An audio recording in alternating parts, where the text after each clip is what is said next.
and welcome to Harvest's only podcast for now. I am Pastor Michael, and this is my trusty sidekick, Will Land, our executive pastor. Welcome, Will. Hey, thanks.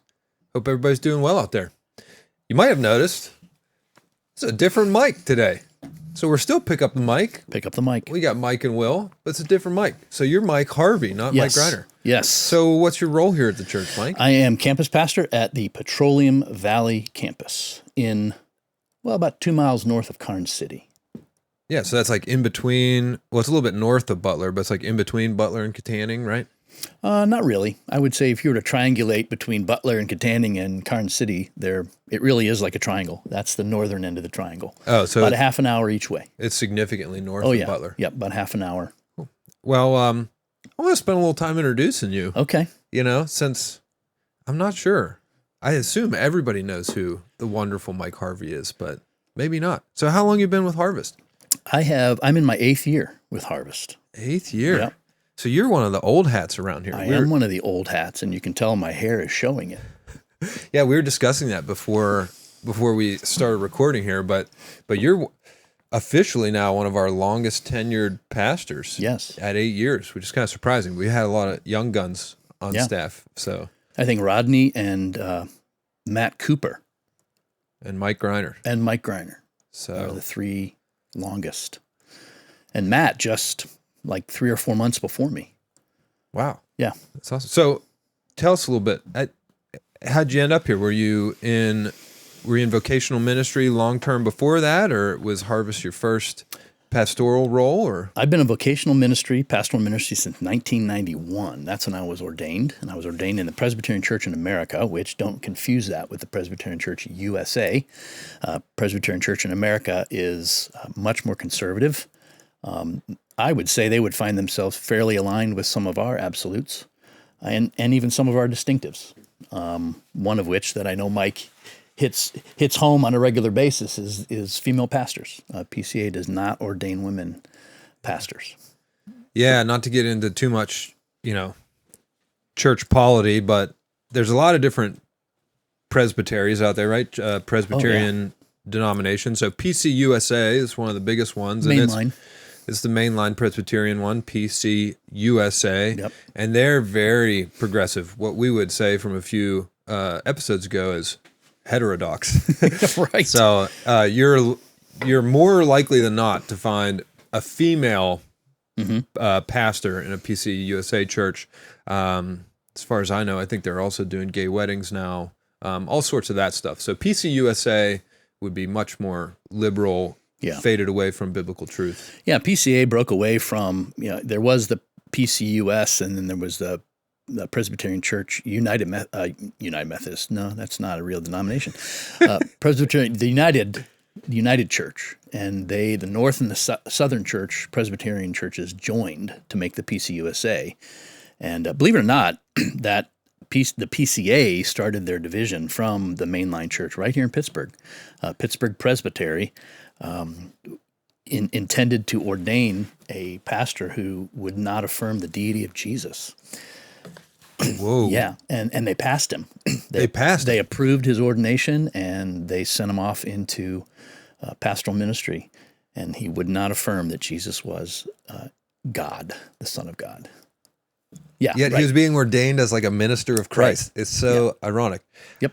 I mean, this ties right into, we've been talking here on the podcast a few times, if you're a regular listener, about the potential schism that may happen in the future with the Roman Catholic Church over stuff like this. So I know it might be confusing to talk about PCUSA versus PCA, but or a bunch of other Presbyterian small denominations, but that's what happens when you get a schism. When you hit an absolute belief that people don't agree on, you almost have no choice but to part ways. Yeah. I mean, there's not really much compromise to be had over something like the deity of Christ. I was in seminary in the early 90s, and I went to a Reformed Presbyterian Church in North America seminary. I almost said cemetery. Yeah. Sometimes they can be cemeteries. Yeah. Depending what denomination they support. But this is the RPCNA seminary down in Pittsburgh is the seminary of Geneva College. It's the same group, the same denomination that runs Geneva College, runs this one. And when I was there in the early 90s, there were 17 different Presbyterian churches, denominations across our country at that point. 17. I'm sure there's more. I'd say probably more now. Probably more now. Yeah. Well, we're a fan of Geneva still. Yeah. I mean, Geneva has had, Geneva's a local college here. Hopefully most of you are familiar. It's in Geneva, Pennsylvania. It's right up there in Grove City, right? No, it's down near Beaver. Down near Beaver Falls. Yeah. Well, they've faced a lot of pressure to turn more liberal in recent years, much like Southern Baptist Theological Seminary. When they got Al Mohler on board, they got a conservative president to drag the university back into conservatism. Yep. I think Carl Truman right now is the president at Geneva, and he's been a good bulwark in the last few years of really trying to fight. Is he the president? Or is he Grove City? He's Grove City. He's a professor. See, I'm getting confused. He's a professor at Grove City. He's the president of Grove Is City. he? I don't know when that happened. It happened like 3 years ago. Did it? So I'm all sorts of confused. The reason I'm thinking of Grove City is because I'm thinking of the wrong college. Well, you're thinking of the better college. That's my alma mater. Yeah? Okay. So you went to Grove City. I did. I went So to Grove City. that means you're a local to Western Pennsylvania. No, I grew up west of Cleveland. Really? Yeah. Ouch. Yeah, I know. Ohio. When I started dating Elizabeth, we met in college, met at Grove City College, and she brought me home for the first time. Actually, before she brought me home, she went home and she told her family, "Yeah, I'm dating this guy that I really like." And her father said to her, "Where's he from?" And she said, "Ohio." And he kind of looked at her sideways and said, "Does he live near any cities in Ohio?" He lives in Bay Village, which is right along the Lake Erie. And he said, "Elizabeth, is Bay Village near a major city so we can kind of put it in perspective?" And she said, "Cleveland." and he looked at her, literally, he looked at her before he walked out of the room and said, "Nothing good comes out of Cleveland." And then he turned around and left the room. It was reminiscent of nothing comes out of Nazareth. Right. Nothing good comes out of Nazareth. nothing good comes out of Cleveland. Well, we've made jokes here before about our Ohio brethren. Right. We should be, all jokes aside. That's right. We line up pretty well with I am an Ohio State Buckeye fan, though. You know, I'm not a Penn State sycophant like Like Mike. like Griner. So, you know, Like the I other don't Mike. have much allegiance to college football teams. You asked me how I got here, and I don't want to make this any longer than need be. But Well, before we go Yeah. there, Elizabeth, who you Yes. mentioned, if you didn't pick up on context, is your lovely, beautiful wife. yes, she is. Who is actually our executive director of our daycare operations as Yeah. a church. So, just FYI, the Harveys, they're well installed here. Entrenched. Yeah, entrenched at the church. Entrenched. Sorry, I didn't mean to interrupt No, you. that's okay. I think she's actually the crown of this relationship. As she should be. The glory. That's right. The glory, right? That's right. But anyhow, I was at 91. I was ordained, and youth ministry took me to Maryland for 5 years. We came back to the Butler area for a couple years. Went down to South Carolina and was a solo pastor there at a very rural church. Town was 400 people. And it was, if Elizabeth were here, she would say that was probably a spiritual wasteland for her. I was their pastor, but I was their Yankee pastor. So I was never really accepted. And she was even less accepted than I was. Came back here and, Because she couldn't develop a draw? Or like no, it was she was an outsider. that stinking Mason-Dixon line. Much more of an outsider than I was. And then came up here and was pastor for 4 years, associate pastor at Westminster Presbyterian Church in Butler, PCA. And then went to Seneca Hills Bible Camp for 10 years. I was executive director up there in Franklin, just south of Franklin, PA. Yeah, that's an awesome little campground. It's a It's great not even camp. little. It's an awesome camp. Yep. We've had our men's retreat there before. Yeah. Yep. Yeah, I liked it. Yeah, it's a great place, really is. Great place to send your kids. I mean, it made an indelible impression on my 3 kids. When you have other adults, other influential adults in your life who are pouring into you with no agenda, that really does make for a well-rounded experience in high school. But camp is instrumental in my kids' lives and even in my faith development as well. So leaving there after a number of years being executive director of the camp, you found yourself in the Harvest Circle somehow or another. Yeah, we started attending Harvest, the church that I had been an associate at before I went to Seneca Hills. They weren't struggling theologically as a PCA church. I never had any issues with any theological things, but the church was, in the late '80s, the church was 1,200 members, and now it's about 200, 250, and so. I don't know. I honestly don't know what the issue is, what the deal is with why the church has struggled. I know that, and I'm not going to disparage the church at all. I mean, I still have friends there, and I love those people. They're part of God's church. They're part of His family. But leadership is important. Leadership is critical to the life cycle of a church. And I think like every church has a life cycle, and Harvest is even approaching that 20-year mark, 25-year mark, where churches really start to, they can either go north growth or they can go south. And that church, That's called putting the pressure on. yeah. And you're in that chair. You're in that chair, brother. Oh, thanks, Mike. No, but this church, I think didn't adjust to the culture. They didn't adjust to many things, and as a result, they've declined. They really have. And by and large, they're a suburban church in an urban setting. And I can count, well, when I was there, I could count maybe on one hand the families that came from the city of Butler. The rest were all suburbs. And so, yeah, I pray for them often. I do. And I'm the only pastor in 20 years that left voluntarily. Oh, that's good. Well, maybe. Well, it's always better to voluntarily do things. Oh, absolutely. It's just an indication that was a killer church situation, and there's a lot of them. There's a lot of them around our country. Meat grinder. Oh yeah, it was a meat grinder. It really was. That's unfortunate. Yep. Yep. But I'm here, and Harvest is a church that's run by human beings, and it's. We struggle, right? We're not perfect in our leadership, but I just appreciate the unity that has been in the leadership here. I appreciate their biblical perspective, especially. I love the way they have organized the truths that guide us, our absolutes. Those things don't change because they're built on, but traditions and preferences have to change. And I'm just grateful that they seem to have the right focus. And I was kind of blown away when I first met Mike after coming on staff, and we started talking about, what is the purpose of the church?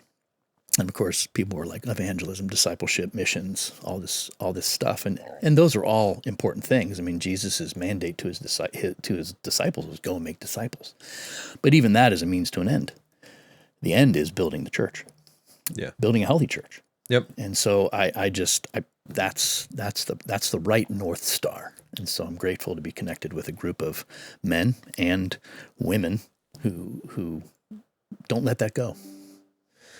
Yeah, I want to touch on a few things there. So one, Mike was just making reference to our vision statement as a church, the thing that never changes, which is why we exist. So if you're unfamiliar, hopefully you won't be unfamiliar long. We say it every week, sometimes multiple times. Harvest exists to increase the health and size of God's church everywhere. So everything we do is measured through that lens. Are we increasing the health and the size of the church? Are we building the church in some manner or another? And then you made reference to a few things there, which come from our heart of harvest. So when Mike is referring to our statement of faith, basically our belief systems, he used the word absolutes and traditions and preferences. Mm-hmm. That language comes right out of a document we call the Heart of Harvest. It's the first section in that is our statement of faith. It's available online. If you're a member of the church, you've been going to the church for a long time, and you don't know that document exists, might be a good thing to check out. It's on our About page on the website. There's a little link. You can download the whole PDF. It's got a ton of information in it, a lot of which might be boring to you, but how you become an elder, how you become a member. There's a lot of official process stuff in there. But the first section, I think it'd be good for everyone to have familiarity with. If you're a member, I think you've been forced to read it and sign a covenant in support of it. But if you don't remember doing that, it's there. If you're not a member and are thinking about membership, or you like Harvest and been coming here, or maybe you're listening to this and you don't go and you want to know what we're all about, our belief structure is right there in that document. So we have three sections of three categories of beliefs. We have absolutes, and those truly are the absolutes. Like Mike was saying, those are immovable objects that we all affirm as members and as employees of the church, etc.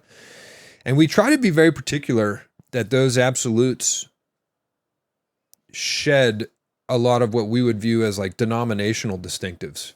So we were just talking about the Presbyterian Church. One of the big differences between Baptistic churches or Baptist churches and Presbyterian churches is infant baptism, covenantal baptism versus professing or believers baptism, adult baptism, you would say, even though it includes children. So you have to wait till someone can profess.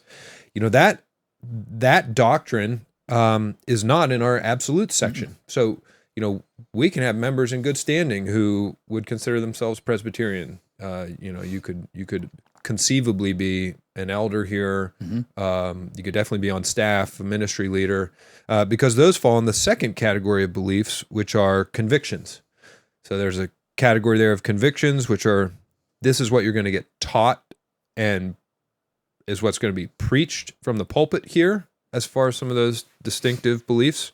But if you have a earnestly held belief that you think the Bible says something else in that conviction section, you're welcome to disagree with the convictions.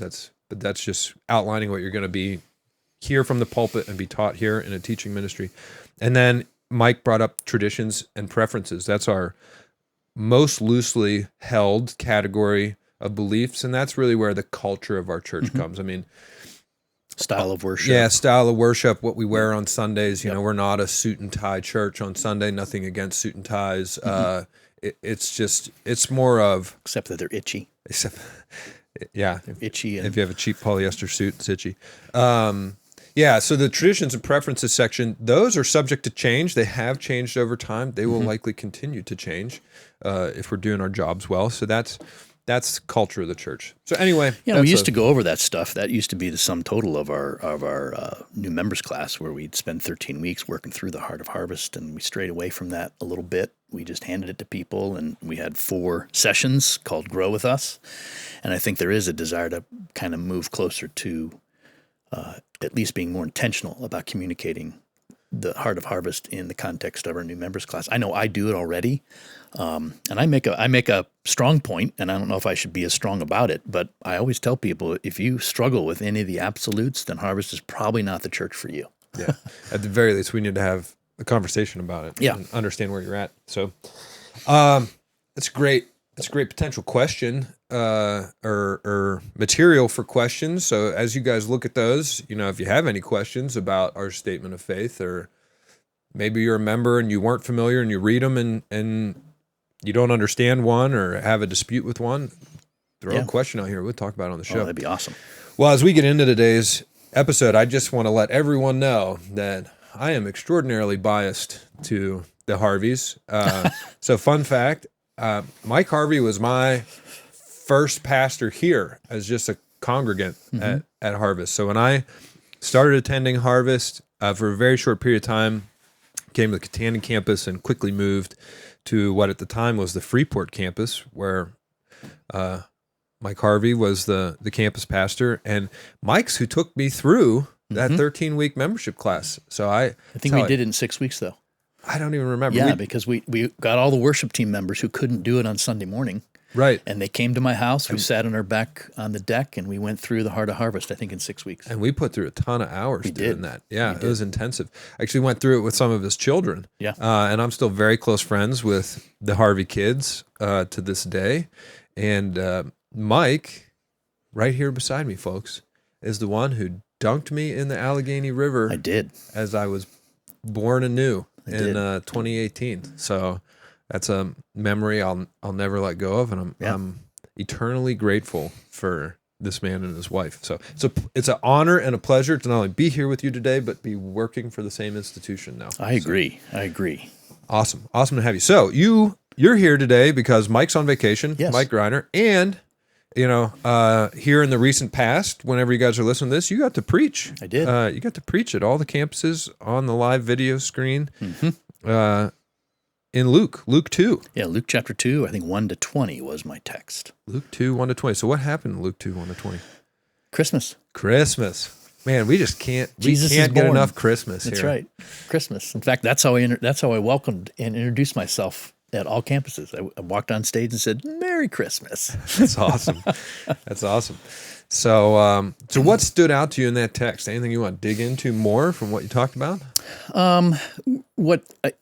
And I shared it when I preached on it, but one of the things that really jumped out to me is I've always been curious about that passage, that section of when they come to the angels and the shepherds, sorry, and the angels say to the shepherds, they make the announcement, a baby's going to be born in Bethlehem, and he's going to be Christ, Savior Christ the Lord. And I mentioned in the sermon that's the only time in the Gospels that Savior Christ and Lord are used together.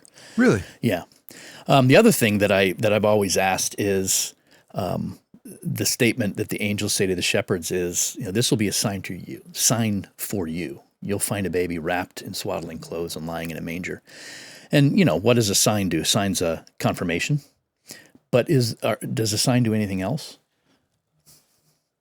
Symbolizes something maybe even bigger going on behind the scenes. I mean, we take communion every Sunday, and is the importance of communion the bread and the juice? No, so you're trying to connect sign and symbol there? Yeah, right. The bread and the juice are not a sign as they're not confirmation of something, right? They're really memorializing of Jesus' body and his blood. And so I started thinking, well, what would this have been a sign for, and I said it in the sermon, would this have been a sign for carpenters? You'll find a baby wrapped in swaddling clothes. Certainly, in the one sense of sign being a confirmation of this word we just said to you, this is the Savior who's Christ the Lord. It fits the description they were looking for, so in that way it's a sign. But is it pointing to something bigger? Is it pointing to Jesus' identity? Because Luke is pretty interested in the first couple chapters of his gospel to identify who Jesus is by his titles. You have Emmanuel, we have Savior, Christ, Lord, right there. Yeah. So he's identifying who he is, and that identification not only tells us who he is, it kind of gives us a little bit of his destiny. And so what I unpacked a little bit is that these weren't your ordinary shepherds. These shepherds were familiar with Levitical laws on how to keep animals pure. Because they're from Bethlehem. Because they're from Bethlehem, and sheep in particular, lambs in particular from Bethlehem were bred for temple sacrifice. And so oftentimes what they would do is they would take these animals, especially when they knew priests were coming to inspect the flock before those festivals and before Yom Kippur, they would wrap them in swaddling clothes and they would lay them in these feeding troughs for inspection. No kidding. And so what was the destiny of those sheep that were wrapped in swaddling clothes and lying in a manger? Sacrifice. Yeah. That's what Mary did to Jesus. She wrapped him in swaddling clothes and she laid him in a manger. Those shepherds would have known that. Those shepherds would have had insight onto who this person was and what his destiny was, which is probably why they were pretty interested in going there and finding out what's going on. Yeah, when you preached on that, that was the first time I'd ever heard that little nugget, and it just makes me appreciate, similar to a recent podcast episode where we had Isaac on talking about all the little Easter eggs in the portion of the Bible we had been going through in He Has a Plan in Genesis. There's these really rich little details all throughout the Bible that you have to spend more time to find them, but that one to me That was a new one for me. I found it very interesting to think about. Yeah, but isn't it just like God, though? I mean, he's done some pretty amazing things in the scriptures. Not out of the ordinary things. When we had an opportunity to go visit Israel, we went to the Jordan, where John the Baptist was baptizing, and it's most likely the site. I mean, there's a couple various sites in Israel, in Jerusalem, of a lot of the religious sites, but this is most likely where John the Baptist did his baptizing. Interesting little fun fact, and we don't have to stay long here, but it's most likely where the Israelites crossed over into the Promised Land. And what happened when they crossed over? They didn't do too well. Same place Jesus goes. Jesus goes to this same location. He comes up out of the water, spends 40 days in the wilderness. But in a sense, the Israelites were to come out of that water, come across that river, and enter their destiny, right? The Promised Land. Yeah. And they didn't. They blew it. So Jesus, very symbolically, I think, enters that same water, comes out, and he enters and fulfills his destiny of purchasing a spiritual land for his people. Yeah. Yeah. So I think God does have a little bit of a flair for the dramatic, I think. Temple torn in two. And why shouldn't he? Not the temple, the veil of the temple torn in two, and yeah.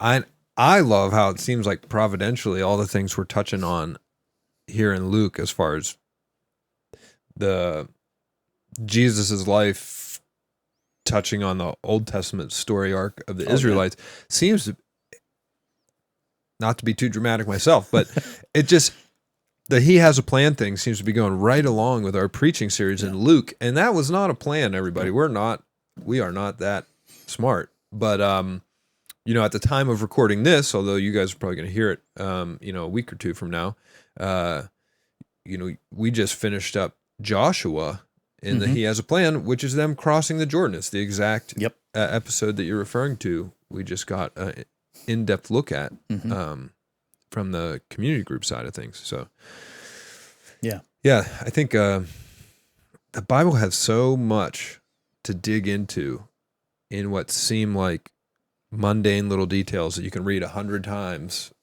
over again. You can never exhaust it. That's the great thing about it. You can never exhaust God's word. You can mine and mine and mine and mine the nuggets of truth and never finish. Right. Never finish.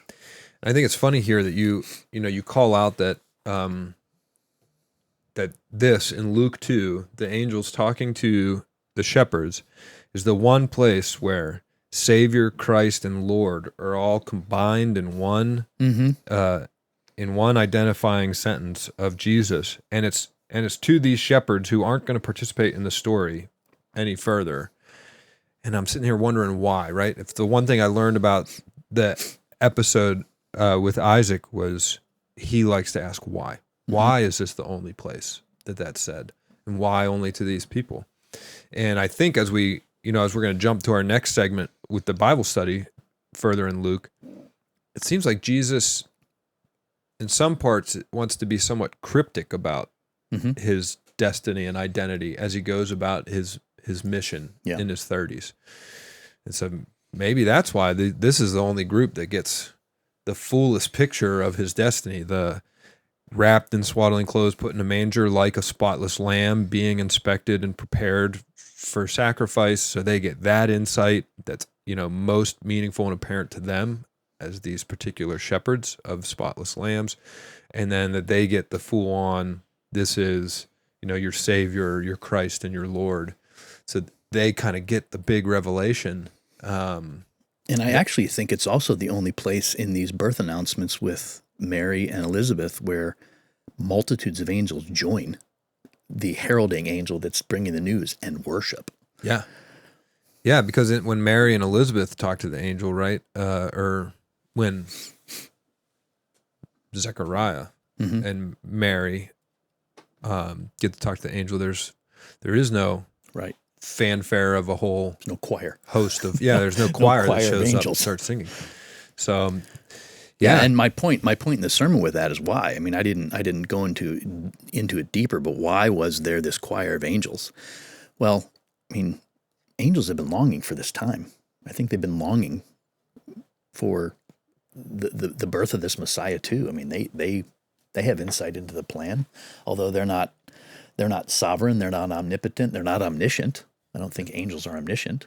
They don't have the full knowledge of everything, and so. But they're still groaning. Yeah. For right. the birth of the Savior, Yep. or the relief of the curse. I mean, they're still created beings. Yep. So that's awesome. Well, I think that's a good transition. Let's jump ahead. Sounds good. We're going to go to our next segment, which is Bible study. So, Mike got to preach on Luke 2. We're jumping ahead 3 full chapters. So to keep you guys on track, keep your head straight, since we're Lukeifying everyone. Last episode with Mike Greiner, we got to go through the whole end of chapter 4 and the first 11 verses of Luke 5, where now Jesus, he is into his ministry now as an adult. He's picked up Simon Peter and Andrew as disciples, and our last little vignette we got where he almost sinks their boat, filling their nets with fish and almost breaking their nets, to the point that they realize this guy's in charge of the universe. Yeah, something special with this guy. And he implores them to follow him, and he's going to make them fishermen of men. From now on, you will be catching men. Verse 10. So we leap ahead to the next little miraculous story here in Jesus' life, and we're starting off in 5:12 for all of you guys following at home. So I'll go ahead and read. You just sounds good. Stop if something pops out to you. So chapter 5, verse 12 in the ESV. While he was in one of the cities, this would be Jesus, there came a man full of leprosy. And when he saw Jesus, he fell on his face and begged him, "Lord, if you will, can you make me clean?" And Jesus stretched out his hand and touched him, saying, "I will, be clean." And immediately the leprosy left him. So I think we have to maybe touch on leprosy here and some of the Old Testament stuff surrounding, skin diseases. Yeah. So if you're not familiar, leprosy, there's a lot of hypotheses around what is meant by leprosy. Often if you go look up leprosy, there's one particular skin disease that everybody wants to refer to as leprosy, but it seems that it might have been a general description for a myriad of skin diseases. It's not really well known, as far as I know, precisely what the Bible means by leprosy. So just something to have in your mind. If you go look up leprosy on Wikipedia, it's going to talk about one particular skin disease. That may or may not have been the disease that was afflicting people in the Old Testament. It might have been one of a myriad of diseases they used the general term leprosy to describe. But anyway, when you had one of these visible signs of contagion, oftentimes by law, you were somewhat ostracized from society, right? Yeah. So it was a big deal, a big hardship of suffering in your personal life. You had to announce that you were coming. Yeah, you had to tell Ring people a you were bell. coming. You had to live outside of the city or the camp. You lived in a little commune of diseased people, and essentially made you a beggar. Right. I mean, you couldn't participate really in the economy. It put you on one track to generally a difficult life. Oh yeah. Not only you're dealing with the disease, but now there's a lot of other difficulties laid upon you. So you could feel the desperation in this man and there's no indication of how long he was leprous. Right. But yeah, I mean, if the longer you're leprous, the less digits you have. I mean, leprosy affects the nervous system, and so you start losing sensation in your outer extremities, and you don't know you cut your finger, and you get gangrene. You get you lose your finger, and so there's body parts hanging off some of these folks. Yeah. Not to be morbid, but yeah, that's the way things go. But I was struck as you were reading it with Jesus touched him. He didn't just talk to him. He didn't just say you're healed. He touched him. Yeah. And man, that's pretty powerful to me. Yeah, and that would have meant a lot to him, right? I mean, not been touched for years. Yeah. Physical contact to me is so reassuring to all of us. Yep. And Yeah. essentially once you started showing signs of this, you lost all sense of Family abandoned you, friends society, abandoned you. You just hung out with, like you said, in your little disease commune. Yeah, with other lepers. Yep. Yeah, it's so terrible. Yeah. So Jesus touches him and said, I will heal you. Be clean. And immediately the leprosy left him. And he charged him to tell no one. So this goes back to, just what you're talking about. Jesus is still trying to be under the radar here. Mm-hmm. He charged him to tell no one, but go and show yourself to the priest and make an offering for your cleansing as Moses commanded for a proof to them. But now even more the report about Jesus, went abroad, and great crowds gathered to hear him and to be healed of their infirmities. But he would withdraw to desolate places and pray. So that seems like a big general wrap up there, right? So he tells the guy, don't tell anyone, but just go to the priest and show that you're clean and make an offering for the fact that you're clean, as Moses commanded, as a proof to them. So this is basically like, go do what's required in the law so that you may re-enter society. Yep. So all those burdens we were just talking about of being, exiled or ostracized, not being able to participate, like those go away once you're able to show that you're clean. So he's saying, go, do the things you need to do to be let back into society. But it sounds like the guy told some people. Yeah, well, you got to figure there were probably people watching too. Yeah, I mean, Jesus is never by himself. Yeah, he never by himself. And when you're walking in and out of villages and you've done some of the things you did in the previous verses, it's kind of like I never understand how influencers on social media become influencers. It just, word happens, and they tell two friends, and their buddies tell, and their buddies tell, and I think that's what's happening here. Yeah. They know he's coming. And also, I think we lose a tremendous amount of perspective to what, semi-ancient Near East culture was like. I mean, they're big cities and towns, but not big by today's standards. Mm-mm. Like a significant percentage of the town would have known who this guy is. Yeah, like Mike's Uncle Bob, he's a leper. He got leprosy 10 years ago. We haven't seen him in forever. He lives off in the leper. And all of a sudden, Bob's not a leper anymore. And he's back. Even if he didn't tell anybody, all of a sudden, Bob's back in town, Yep. like participating in society again. And It's like, what the heck happened? How did this happen? And of course, you say, well, Yep. Well, I referenced that small town in South Carolina that I pastored. There are 400 people there, and the town center was a gas station. yeah. Oh, you would drive by that gas station any time of the day. There were 20 guys standing in the parking lot, usually standing, leaning on a bumper of a pickup truck, examining a deer or a bear that someone shot in the woods. But they're talking about the town stuff. Yeah. And so, City Gate was probably where most of this stuff took place. People talked about it. Yeah. News is going to travel fast, even though you don't think it's going to travel fast. Yeah. Yeah. And so, and two, we just have no concept of how intertwined the relationships of people were back before there was no TV, there was no internet. Like you just, your network, your spider web of relationships was probably almost infinitely more dense than ours is today, where you can like not even know half your neighbors or ever talk to them. Right. You would have been much more connected to the community. There's no news. There's no newspapers. There's no, like, you get everything through word of mouth and knowing people. And like, I hate my garage door opener.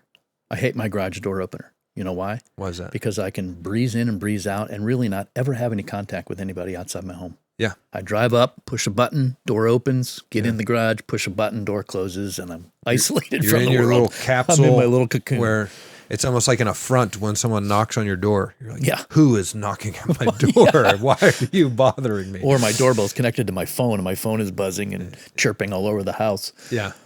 Yeah. So totally different context that we always have to put ourselves back in that time and place. So this guy tells, or maybe he doesn't tell, and words just spreads by itself. But now, we're seeing in the last passage, Jesus spent all evening healing a bunch of people. He's now healed this man, so that's bringing even more people to get healed.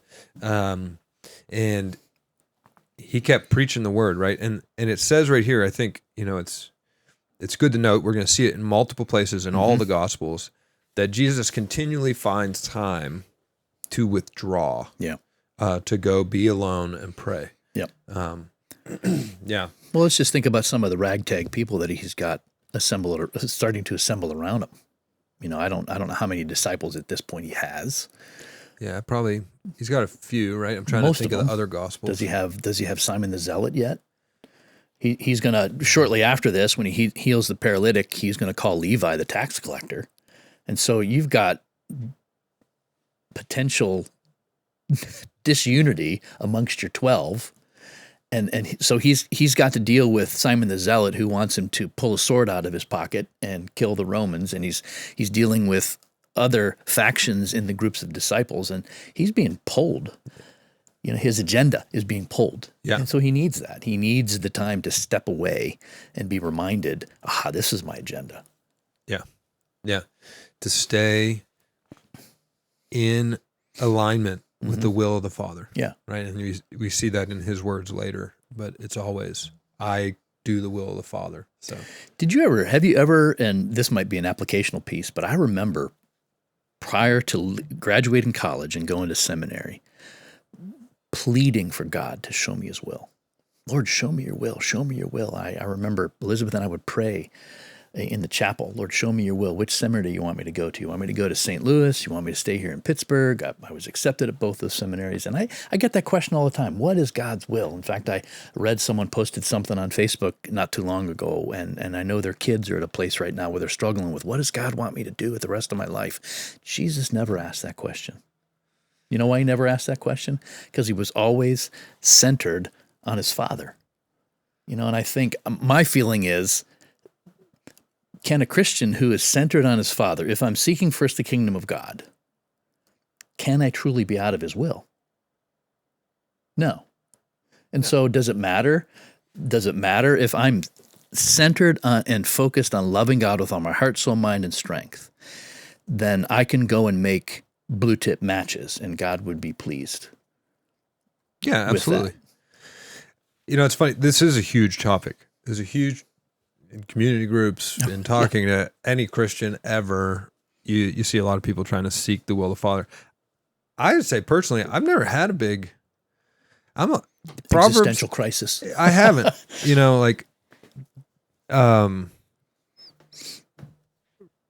Proverbs 3, 5 and 6 is I have that little verse on my computer at home. It's trust in the Lord with all your heart and do not lean on your own understanding.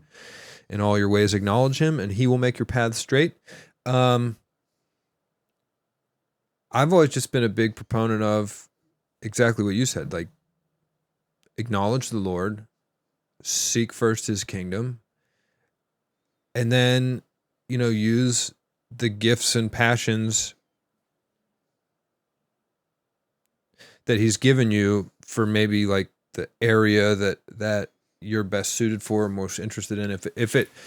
That's why our vision statement is so broad, right? I mean, if it has something to do with the building of God's church in health or size, and that can be so broad an application that if you're building the church, it gives you a lot of freedom to go after what you're interested in, what you're passionate about, what aspect of building health and size you really want to do.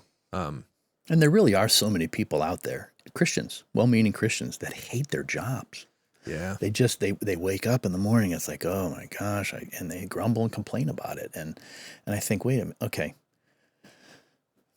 I get it. I get that your job isn't necessarily where you're going to find the greatest, but aren't we supposed to do everything for the glory of God? Oh yeah. If that's our motivation. As if unto the Lord, right? Yeah. It's like your boss is God, not your crappy boss at your real job. Yeah. Yeah. And you see who I have to work with. Yeah, right.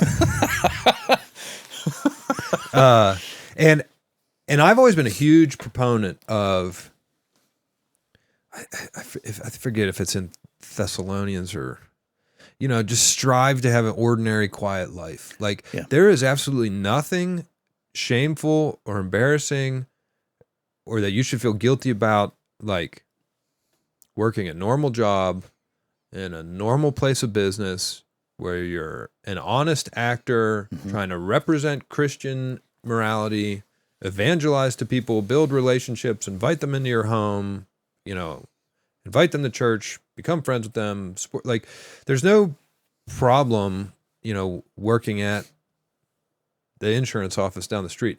It's a form of love, right? I mean, the complex society we live in, which was a complex society that participated in trade and economics even back in 0 AD. Right. That's loving. That's loving to your neighbors, right? I mean, people need goods and services and food and insurance and cars and all the things that we all participate in free trade to provide to each other, so that we don't have a bunch of people worrying about famine and starving to death and dying of cold in the winter anymore. Like, that whole societal transition over the last couple thousand years of participating in the broader economy can be thought of in terms of love to one another, satisfying each other's needs. And so you should never feel like, oh man, I'm not necessarily doing what God wants me to do because I'm working at this place of business and I actually like it. It's not sinful to like your normal job. No. Or the people you work with. Not everybody can just quit and go become monks in a monastery. It would be not great place to live. No. But we're dual citizens. We have dual citizenship. We're citizens of this country. We're citizens of this world we live in, and we have rights and responsibilities as citizens of this world. But ultimately, we're citizens of a better kingdom. Yeah. And we need to be living that way while we're waiting for that better kingdom to take over. And I think that's where sometimes Christians lose the redemptive edge of their jobs. Yes. Is because they're thinking it's all about here. And no, I want to build widgets the best way I can build widgets because I'm a follower of Jesus. And there's a new kingdom coming. Yeah. And I'm an image bearer. I'm a mini creator like my creator. And he didn't make schlubby things. No. Like, I want to represent my creator as best as possible by trying to be like him as much as possible. That includes in your work. And Peter and Paul both talk about that in the New Testament and their epistles. So anyway, this is great. Ooh, sorry if I just hurt your ears, bumped my mic there, guys. Okay. Cruiser will take care of that. Yeah. So let's see. Dealer's choice. You're the guest. You want to keep going to the story of the paralytic, or you want to bump on to cultural commentary? Let's bump on. Yeah, this is good. We spent some time there. Yeah, I agree. Let's bump on. All right. So we're going to move on to cultural commentary and current events. And I have to say, I blasted Cruiser and Mike Harvey here with this segment. I'm a habitual 60-minute watcher now. So for all you old timers out there, Sunday evenings at 7 p.m. for who knows how long, CBS puts on a news program called 60 Minutes. If you're under the age of 40, you might not be familiar. But it's, I don't know how many decades. You're under the age of 40, Will. I know, but I'm like a get off my lawn. You have parents who watch it religiously. I recently moved in with my parents, for all you out there, TMI, while I'm transitioning to try to move closer to Katanning. And they are way over 40, and they watch 60 Minutes. So now I watch 60 Minutes because we share the same couch. Still a half-decent news program as far as mainstream media goes. Anyway, we'll have Cruiser put a link to a segment that was recent on immigration at the southern border. And you hear a lot of that in the news. I try to divorce myself from the constant political news cycle these days to just keep mental sanity. But this segment really struck me because they sent cameras down there, and it was really, CBS, they're not of a particular bend when it comes to the southern border. They're not ultra right wing. We got to build a wall everywhere. They're, certainly not Trumpian or whatever you might view that position as. They try to be neutral. They might even be a little left leaning, but this segment was just so flabbergasting to me. So to describe the segment, it's a long video. Cruiser will put a link in the show notes. You can watch the whole segment there for free. Give you a brief background. They were in Southern California, on the border fence in Southern California. And it was where the border fence was on this private property. So it's a elderly man in his 70s, owns 17 acres, where the back part of his 17 acres is the border of the United States with Mexico. And at the end of the border fence, where the border fence hit this little like rock outcropping, there's like a 3-foot gap between the 20-foot tall metal fence and this like rock outcropping. There's just... with razor wire, but the razor wire obviously was moved aside. Right. So there's like a little pile of razor wire, but there's basically, it's like a perfect man-sized doorway gap, like 36 inches wide, 5 feet tall, just walk right through doorway-sized gap with a constant stream of people. The whole point of the segment was how many Chinese immigrants are now coming over the border as opposed to Hispanic immigrants. We can talk about that a little bit, but I think what was flabbergasting to me is just like how blatant it's become when you bring cameras down there and look how blatant our government has abandoned the rule of law. So they show this gap in the fence, this constant stream of people. They're interviewing the guy who owns the land, and he's basically helpless. So it's such a constant stream of people. He's estimating 3,000 people a week. Yeah. He said it happens day and night. There's almost never a minute of the day that there's not people streaming through this doorway. And it's become such a thing in other countries that how all these Chinese immigrants are getting there is there's a whole series of TikTok videos that give explicit directions on how to get to this hole in the fence and come into the U.S. unabated. There's a whole plan laid out how they can fly from China to Morocco because that does not require a Chinese visa. So with the Chinese communist government, it's hard to get visas sometimes, but apparently a Chinese citizen can fly to Morocco without needing a stamp from their government. Then they can go from Morocco to Ecuador without needing a visa. Then from Ecuador, they have whole travel plans on how to get from Ecuador to this particular little 3-foot wide hole in the fence in California. And I'm assuming they're paying for people to take them to that hole in the wall. Yeah. So they talked to a few people, interviewed a few people with translators. The last drive from the cartels in Mexico is $400 a person to drive to this hole. A lot of them spent, 3 weeks up to 40 days to get from China to this hole in the fence. And then they walk right across, and wouldn't you know it, there's Border Protection Services just picking them up and ushering them into the country, not stopping them at all. In fact, the most jarring part of the segment for me was when they interviewed the 75-year-old guy who owns this property, which has now become like a refugee camp. I mean, there's tents everywhere, trash everywhere. There's porta-johns on his property that he doesn't want there. And he told this story about how when it first started happening, he had 8 guys in his backyard cutting down his trees next to his house and burning them for firewood, and not trying to necessarily stop the immigrants. He just said, please don't cut down my trees. These are my trees in my yard. Just please don't do this. And they all surrounded him threateningly to the point that he went back to his house and got a firearm, came out, and he shot it in the air to try to get them out of his yard from chopping down his trees. And when although the authorities won't do anything about the immigrants crossing the border, he got arrested for firing a firearm in the air on his own property. Doesn't surprise me. Oh, my goodness. He ended up not getting charged, but they took his guns. Yeah. They confiscated his firearms, Second Amendment, for quote-unquote brandishing them on his property. So he has no ability to protect even his own homestead. It's just overrun now by immigrants. And nobody seems to care. He's employed D.C. He's written his senators. He's talking to 60 Minutes. He's basically looking at the 60-minute people like, yeah, right. Would you please do something about this? You have more pull than I do. Like, Yep. His property is probably worth nothing now because it's trash. A trash heap. It's a refugee camp. It's basically an international destination for whoever wants to come across. So what's the point of all this? I think why this matters.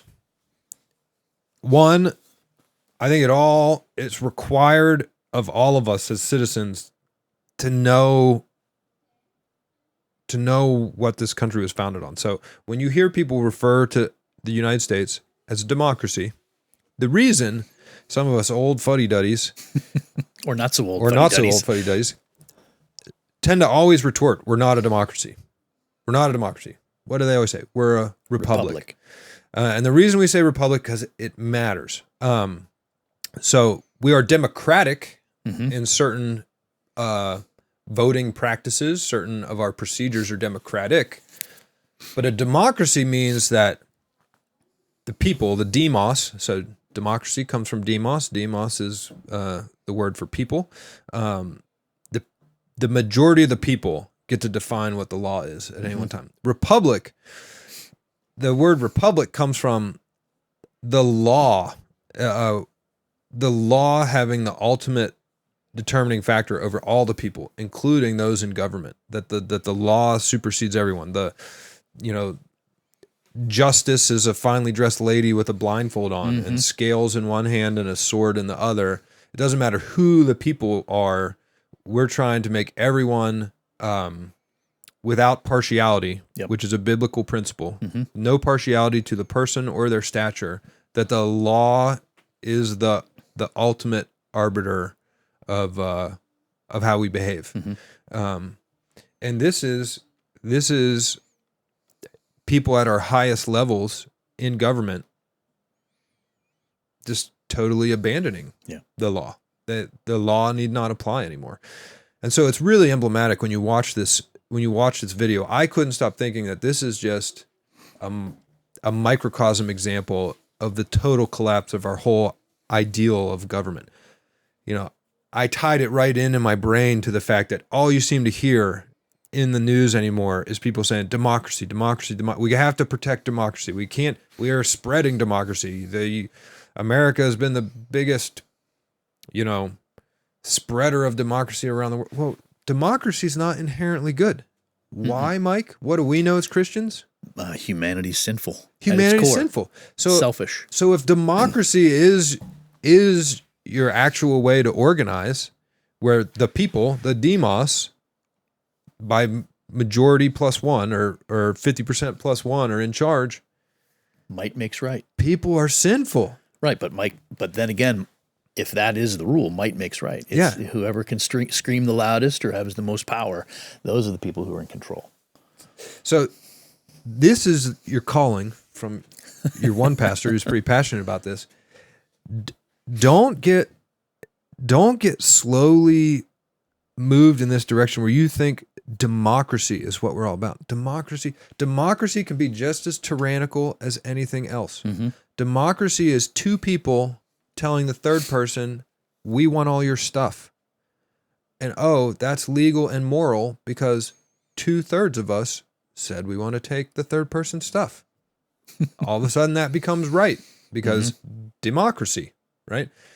Whereas republic is, you spend a lot of time looking at what you want to instantiate in law, and then everyone has to apply that law equally to every person, all the way up to and including the people in the highest positions of power. They have to be subject in the same manner to the law, which you clearly know is not true in this country, as the lowliest person in the society would be.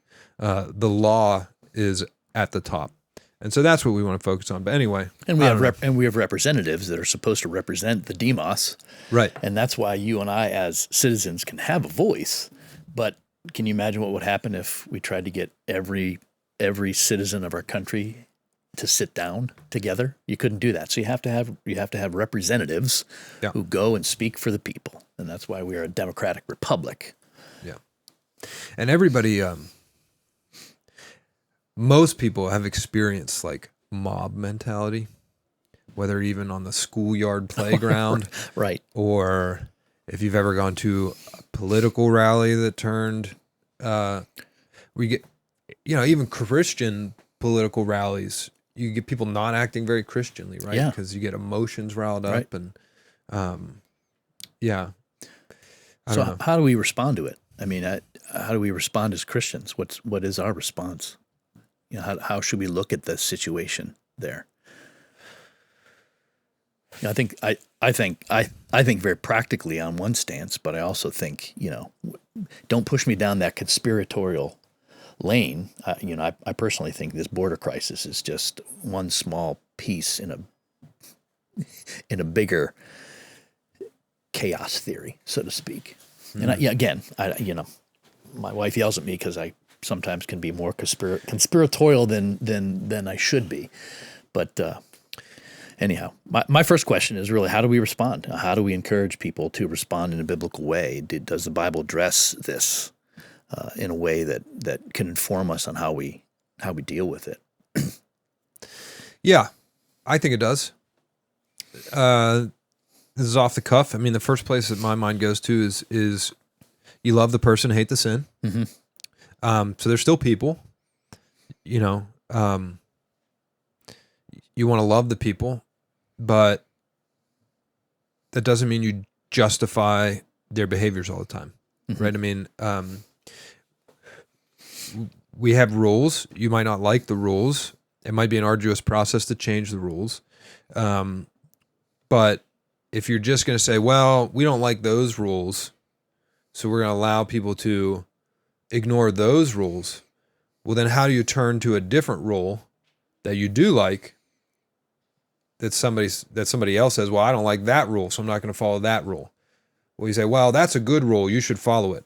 Well, I thought that rule that you didn't like was a good rule and you didn't follow it. And all of a sudden, you know, that the whole system can collapse, because then the law becomes subjective, just like you see on the truth side of the equation. If we only have to follow rules that we like and think are good, well, then it depends on the individual which rules they like and which ones they want to follow. So it starts a really slippery slope. You know, everybody hates slippery slope arguments, but if you can justify, well, look at how bad these people's lives are, and the process for coming in legally is like so impossible and hard to get in, and I have no problem with them just ignoring these laws to do this thing because I don't like that law, and I think they should be able to come in easily.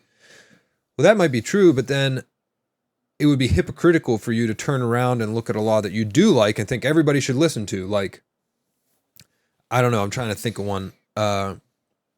Maybe you have ordinances in your locality where your neighbor's not allowed to pile a bunch of junk cars on his property next to yours.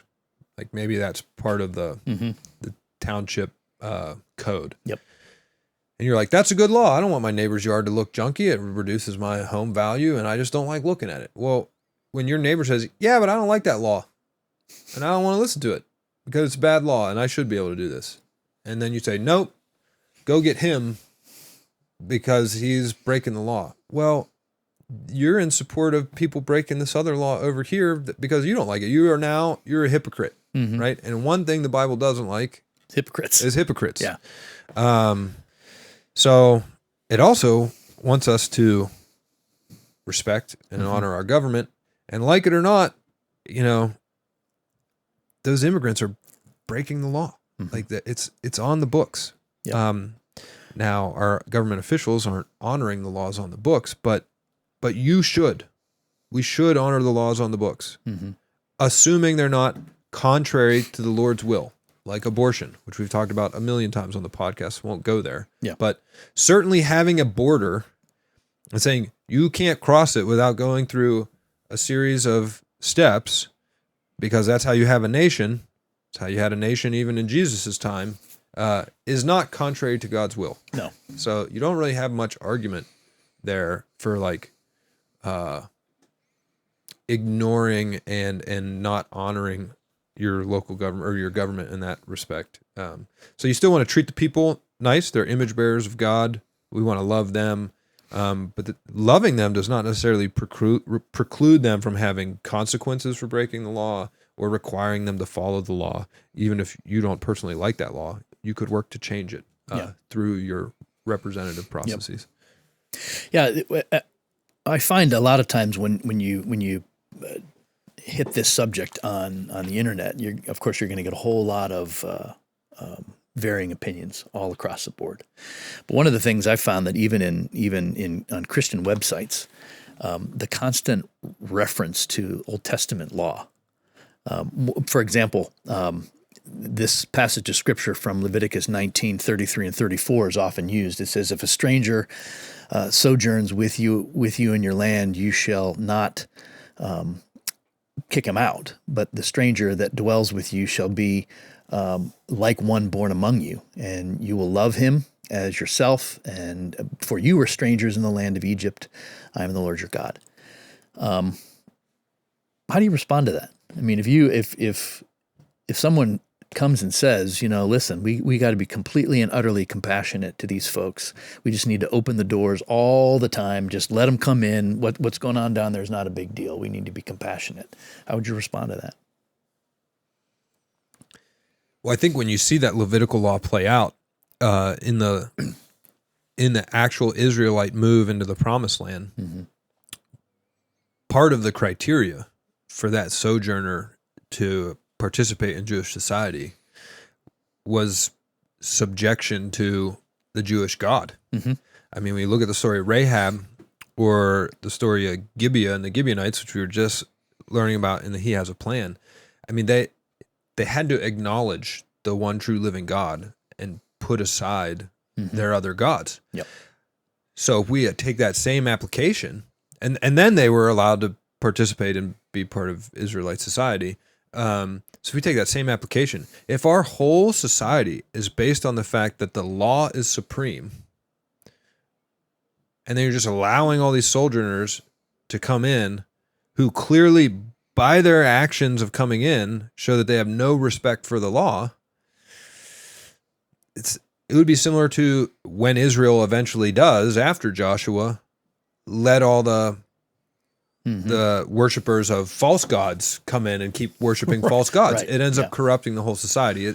You no longer have a country. You no longer have a country. Israel no longer becomes a nation set apart. Right. And they end up getting, chastised for that severely by the Lord, which I think is what is exactly going to happen to this country. I mean, you're already seeing it in the erosion of our institutions, primarily faith and trust in the government mm-hmm. of all people.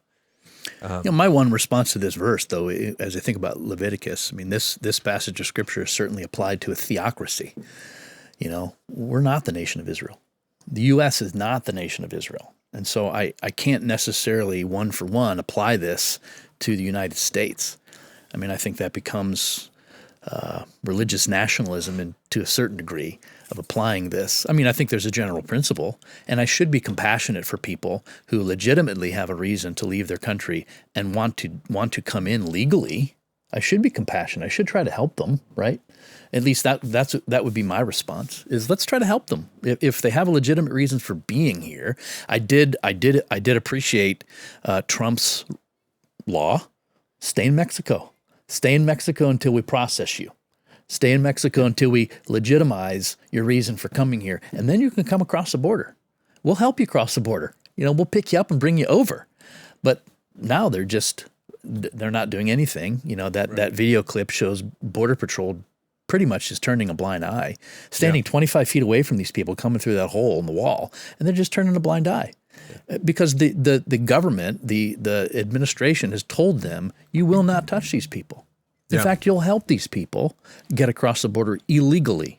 Right. And so, I just think there's something else going on. There really is. I mean, I think of I don't know which Batman movie it was, but there was a character played by Liam Neeson, and his name was Ra's al Ghul. Yeah. You remember? I do. Yeah, and that's Batman Begins. Is that That's the first of the Christopher Nolan series. Okay. So he's having a conversation with who's the character? It's not Michael Keaton. That's too old. No, it's Christian Bale. Christian Bale. He's having a conversation with Christian Bale, and I think they're up in this Swiss chalet, and he's doing some training with them. And Ra's al Ghul talks about the League of Shadows, and how the whole purpose of the League of Shadows is destabilization. Mike Harvey thinks there's a real League of Shadows. No, I don't. I don't think there's a League of Shadows, although we are fighting principalities and powers of darkness. Is Elon Musk Ra's al Ghul? No, Mike might say that. Not me. Not this Mike. I won't say any of that. But We had one of our other pastors joke that we had to bring up Elon Musk just so that Griner felt like he was here. But the whole purpose, and of course this was localized to Gotham City, but Ra's al Ghul and his band of thugs, it was their job to destabilize the city. They would come in, they would make sure drugs got into Arkham Manor, and they would put drugs in all these criminals, their food, and then their water, and then they would release them, and they would go create havoc in Gotham City. And when you create havoc, what do you create? Fear. And when you create fear, you have people eating out of your hands when you provide the solution. Yeah, I do think that is involved. I mean, not to become a conspiracy. No. But God's in control. If we've seen anything in the last decade, that League of Shadows. it's much safer these days to be a conspiracy theorist. Yeah, because usually 6 months later it turns out true anyways. Yeah, you're just a prognosticator. But think about some of the stuff going on. And we don't have to go far down this road, but They you've want got emergencies. climate change, you've COVID. got COVID. I think COVID was a dress rehearsal for a climate emergency, because they're just, as soon as you can declare an emergency, you can bestow to yourself emergency powers. Change all the voting laws. Yeah, you can make people it stay real in their easy. houses. Yep. And it's not. I'm not okay. Not calling anybody Hitler. But it's not, Hitler's not the only example. It's one of the more well-known examples. But I mean, Hitler never broke the law in Germany that we know of. Right. I mean, I think behind the scenes he murdered some people with his brown shirts. But but as far as the powers given to him as the chancellor, were done under emergency dictate. They were granted him as emergency powers by their political system, exactly like we granted the executive branch emergency powers during COVID, where you had all this clear unconstitutional law was all legal because of an emergency. Yep. And I totally buy into the fact that, they're looking for the more constant emergency state where people are looking to the government for the answers and ceding freedom and powers where they ought not cede them, because people in power want more power. So I would buy into that at the border. The other thing, yeah, I mean, so if I were to put a bow on my thoughts here, I think there needs to be compassion and there needs to be justice for people who are coming in with legitimate reasons for coming in, and the process ought to be upheld. But I also think it's completely lawful and consistent for our country to defend its borders. Yeah. And I think we have to defend our borders or we cease to be a country. We really do. Yeah. And this is a topic potentially for another podcast, because we're not going to go in this rabbit hole, but I'll just give you a teaser on my thoughts. The whole theocracy thing, I think if there's one thing that I've come to believe since America has tried to be a quote unquote secular nation, meaning like God free, take God out instead of godless, God free. We're not partial to any God. Is that there's no such thing as a society organized without a God. There's always a God. Yep. Just whether it's the real one or a different one. Well, so in our secular society, the God has become the people. We've made Demos the God, and you need a God. You have to have a God to organize society because morality flows from God. So anytime you're going to make a law, the whole point of the law is to instantiate morality. And then to have an idea of morality, what's good or bad, you have to call on the divine. So the phrase "you can't legislate morality" really is a red herring. Oh, it's a falsehood. It's like, I laugh all the time. You've heard in the news recently about, all the Iranian stuff in Iran, the women protesting needing to wear the hijab. Yep. And then everybody keeps referring to the Iran has a morality police. The morality police, right? Yeah. All police are morality police. Yeah. That's what laws are. That's what your laws represent what your society holds as moral behavior. Right. That's what they are. And so to have a society, you have to have laws. To have laws, you have to collectively decide what's right and wrong. To have an idea of right and wrong, you have to reference a transcendental idea, like a being or something outside of humans. Otherwise, you make humans the God, which is what we're trying to do here. And so I view all nations and political systems as theocracy. The question is just which God? What's the theos? So I think it's a confusion to say, oh well, nobody wants theocracy. We can't have theocracy. You can't escape theocracy. All governments are theocracies. The question is, who are you putting on the throne? But anyway, that's a whole separate thing. Yeah, it is. So good. All right. Well, let's jump into the last segment. So Ask the Pastors. We've gotten some great questions from you guys. We got a really interesting question today from a podcast listener, believe it or not, who's not from our church. Really? Yeah. Who's that? I don't want to say his name. I think he gave me permission to say his name. But you this is a good question. You probably should. His name's Tommy. I won't get more than that. His name's Tommy. Tommy, we really appreciate you listening. I think it's a fabulous question.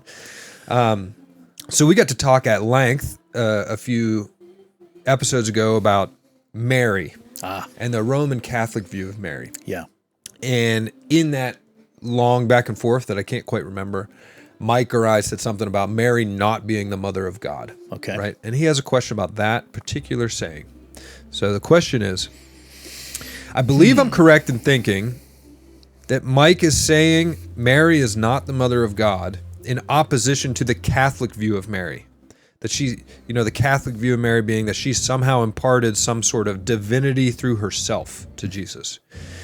He said, but if we ignore the Roman Catholic view, so say we're not tempted to think of Mary as deity and have the whole Mary situation twisted, is giving Mary the title Mother of God actually bad, being that she did indeed birth Jesus, and Jesus is God, hence Mary is the Mother of God.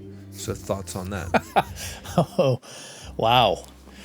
Yeah, that's, well, first of all, I think at least the Catholics are being consistent, right? I mean, when you deify Mary, it only makes sense that you would be the Mother of God. Mother of God. Right? But we don't deify Mary. Correct. Right. She is a humble servant herself saying, I am your slave, Lord. I will do as you've asked me to do and appointed me to do. I know where I'm going with this. I really want this. I want this question then bad, take Mike. it, brother. All right. All yours, man. Okay. I may chime in. Okay. So this is going to be some top shelf stuff, but I'm going to try to bring it down. Bring it down. He's not shooting from the hip. I'm not shooting from the hip. Shooting from the hip. So you learn this this idea when you go to seminary. If you do a discipleship study with one of the men here, I learned this in a discipleship class with Mike Greiner when I was a young Christian. This idea of the hypostatic union. Yeah. It's fancy words. Hypo. You don't hear the preface hypo much. Hypostatic union. That is really just a discussion of the mysterious intertwining of the man being of Jesus, Humanity, and the being that shares all the attributes with God the Father, the deity part of Jesus, and how they somehow intertwine. So you have this.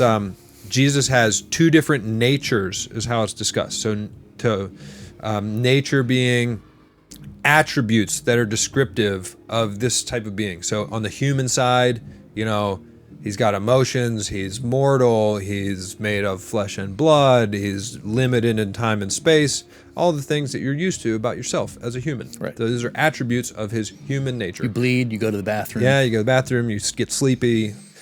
Then you have all these attributes that are part of his godly nature, his deity. All the attributes that he shares in his oneness with the Trinity. So he's, immortal, transcendent, outside time. He's omniscient, omnipotent, all the stuff of God, all the omnis. He's everywhere at once, et cetera, et cetera. He's all knowing, all loving, all that stuff. So you got these two different natures that in a mystery overlap. And the reason I would say that Mary is not the mother of God comes down to a word study, like understanding the difference between begotten, begotten, not made. Everybody's heard that, right? Begotten, not made. I hope One so. in being with the Father. Okay, so that's from the Creed, Apostles' Creed. Begotten is what you do as a woman when you have a child, meaning that your offspring, it's not created by you. It's begotten by you, meaning that your attributes, your humanity, the attributes of humanity are imparted to your offspring, which is what makes them human, right? Well, Mary only has human attributes to impart to Jesus. She begets a human. Humans beget humans, cats beget cats, dogs beget dogs, right? Like go back to learning the birds and the bees, right? Well, Right. in the Bible, we hear that Jesus is the only begotten of the Father, right? So begotten there means that the attributes of the one and only true God, the transcendental, all-knowing, all-powerful, all those attributes that are God the Father's, are imparted to Jesus as his only begotten Son. So that's not created, right? And Mary has none of those attributes to impart to Jesus as a when she begets him as a human. So Mary is the mother of Jesus, the man nature, and God is the father of Jesus, the deity nature, because that's where the flow of attributes comes down, right? So like and that's the difference between begotten and created.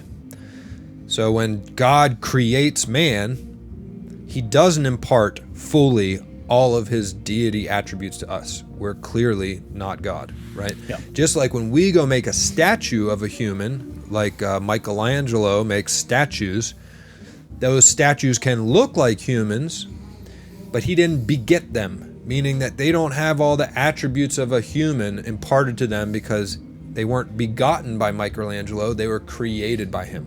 So he's able to mimic or mirror the human form in stone, but they're still made of stone, they're not humans. So that would be Jesus, or God, when he creates us, is still able to make us in his image, like Michelangelo making a statue. We can image some of his attributes, but we're not begotten by God because we don't have any of his deity attributes. Whereas Jesus is the only begotten of the Father. So that's a long, complicated thing. So when you say Mary is the mother of God, I think that's false and misleading, because God is a particular category of being all by himself, and how we define God is by having all these attributes. Mary had none of those attributes to contribute to the God part of Jesus. So Mary is the mother of Jesus, the man. Yeah. I mean, for her to be able to contribute to the deity of Jesus, she would have had to precede. She would have had to be God or deity herself. Right. And that's why it is consistent with Catholic theology. I mean, she is a co-redemptrix with Christ, by the way. She's equal with Jesus in her ability to redeem, and that's why people pray to Mary. I mean, so it's consistent with Catholic theology. The other thing that Catholic theology does is they mix the hypostatic union. See, you and I, evangelicals, our perspective on the hypostatic union is 100% deity, 100% humanity. Yeah. They're not mixed. Yeah. I mean, when you take two substances, when you take humanity and take deity and you mix it, you create a third substance. Yeah. And Jesus is not mixed. He is 100% God, 100% man. It's the same struggle I think people get in when they talk about God died on the cross. No, God can't die on the cross. Right. Jesus, the perfect man, died on the cross. Right. Perfect man died on the cross. His, I mean, what does it mean that God turned his back on his own son? Yeah, there are mysteries involved. There are mysteries. There really are mysteries. I think you'll like this, Will. I know because you like logic. But if you were to put something like that into a syllogism, which is 1, 2, 3, did you do it already? No. The first statement would be this: Mary is the mother of Jesus. Okay. Is she the mother of Jesus? She's the mother of Jesus' humanity, his flesh, the fleshly part of him, right? Yeah. Second phrase might be Jesus is God. Therefore, Mary is the mother of God. And what is the fallacy there, Mike? Well, we're doing a logic class now. Yeah, the fallacy, I think it's the fallacy of equivocation. The fallacy Big of words. equivocation, and which is basically using two different definitions Right. for the linking word. So if Yep. Mary is the mother of Jesus in line 1 and Jesus is God in Right. line 2, well, if you mean two different things by Jesus, which Yes. because Jesus has two different natures, right.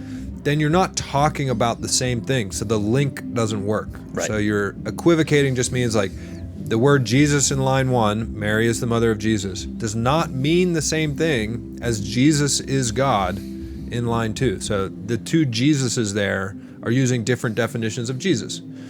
Jesus is God is talking about the deity nature of Jesus, and Jesus in line 1 is talking about the human nature of Jesus. So it destroys the connection. Yeah, and maybe you can't see it as easily there, but if you were to say Jesus is God, that'd be the first statement. God is Trinity. God is a Trinity. Therefore, Jesus is the Trinity. You've just done the same thing. Right. You've switched definitions. Yep. And so it is. It's the argument's fallacious, false. Yeah. It's not correct. We just did a syllogism breakdown with breakdown of some fallacies on the podcast. I tell you what, I think Cruiser fell asleep. This gets me excited. I know most of you guys are out there like snoring, Yeah, but this right. is my jam, everybody. I knew you'd like that. All I right. knew you'd like that. So this is a hard one. We're gonna move on. Tommy, hopefully that was satisfactory. Email me if it wasn't. So what's the Great summary? If you could summarize that, how do you summarize that for Tommy? Don't call Mary the mother of God. Right. Because she didn't birth God. God was in the beginning. Yeah, and you can call her the mother of Jesus because Yes. she was the mother of Jesus in the flesh. Jesus' fleshly nature. Yes. She was the mother of the only perfect man. That's right. There you go. That's how I would summarize it. Yep. All right. Good summary. All right, so we got a few minutes left. This is a tough one. It's from a sister in Christ at our church. Can you address how to answer the question of praying for something and believing God can and will answer, but then he doesn't always answer the way we want it to be answered? Sometimes it is not in God's will to answer the prayer in the way we want. Sometimes we need to be content with an answer that is not what we want or desire or expect. So you can answer yes, no, or wait. And it's not always what we're praying for, yet we're called to believe and have faith that he will answer. So how do you suss out, I guess the general question is, how do you suss out between the Bible's admonishment to pray with faith, you don't have because you don't ask, all the passages about, ask and you shall receive, versus, our real life experience that not all prayers are answered, and we don't want to say it's because you didn't pray with enough faith. Yeah, I read the question earlier, and I was trying to figure out what was the questioner really trying to determine.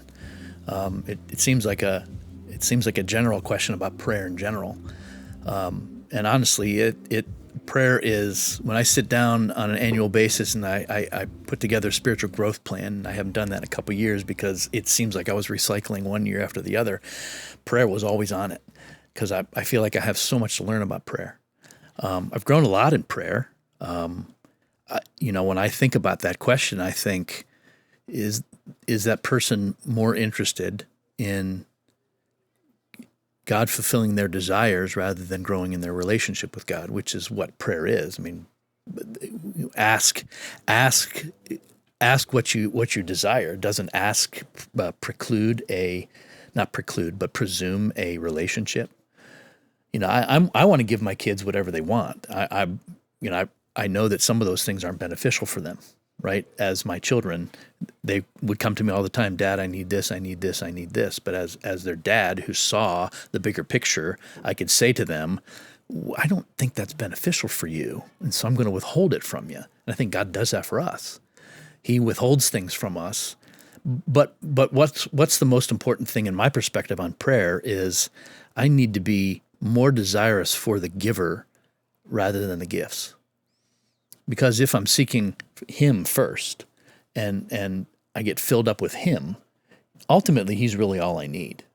Because trust is the issue there with the King of the universe, the maker of everything. He understands what we need. If you really need it, he'll give it to you. If we really need it, he's going to give it to us. Yeah. And sometimes he might think we need it, and I think she's correct in the question. Wait is the answer, because he's building something in us that we can't see. He's growing something in us and developing a trust in us that we can't get a hold of yet, that we're not capable. I mean, do you think Abraham would have been ready for take your son, your only son, and sacrifice him the first week he met God? Without all the other stories, he wouldn't have been ready. He hadn't had opportunity to really grow in his trust of who this God was. I'd be like, I'm done. I'm out of here. A week later. Well, we were just talking about that. My wife and I struggled with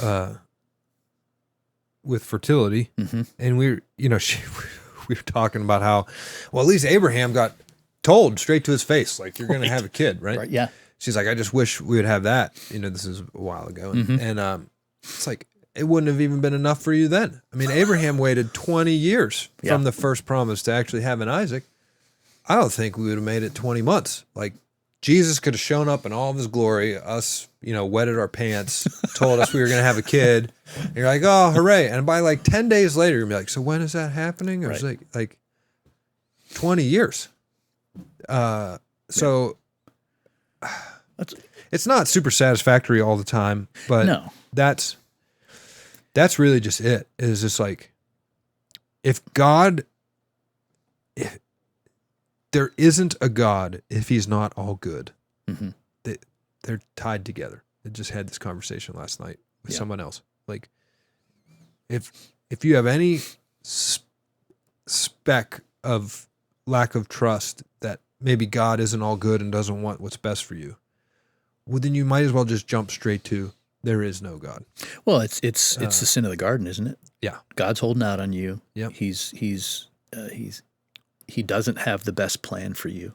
Yeah. We really are immediate. We're so affected by immediate gratification.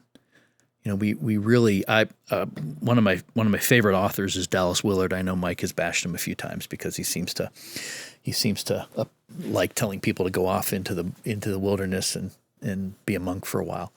And that's part of his focus on the spiritual disciplines. And I know Mike probably appreciates them more than he indicates, but he wrote a book called A Long Obedience in the Same Direction. And it's his commentary basically on Psalms. And man alive, that's really what Christianity is, though. It's a long obedience in the same direction. It's not this quick, fly-by-night, flash-in-the-pan life. It's a long obedience in the same direction. And I think, I know you have experienced this too. I certainly have. The longer I've been a Christian, and then in talking to people, like, the longer you walk the faithful, obedient Christian life and then look backwards, you see all that work he's doing. Yeah. Where at the time you didn't. Like, the longer you go, the older you are, the longer you've been a Christian, and you just keep practicing hope and perseverance. That list of things that I forget where it's at. I'm drawing a blank because we've been talking too long. Perseverance produces hope, and hope. Romans. Yeah, Romans 3. Well, maybe it's 5. Yeah, Romans 3:5. Whatever. 3 through 5. It's in there somewhere. Yeah, it's Romans 5, 3 through 5, I think. Yeah. Romans 5, 3 through 5. Yeah. The longer you practice that, and then you look backwards onto times where you were going through hard stuff, you had no idea what God was working in your life, you totally wished he had been doing something else at the time. I have confidence that as you get later in your walk and later in years and look back, that you'll be able to see more clearly the hand of the Lord in your life. And don't you see that when you read Pilgrim's Progress? Oh. Pilgrim sees that. Same thing with Hind's feet in high places.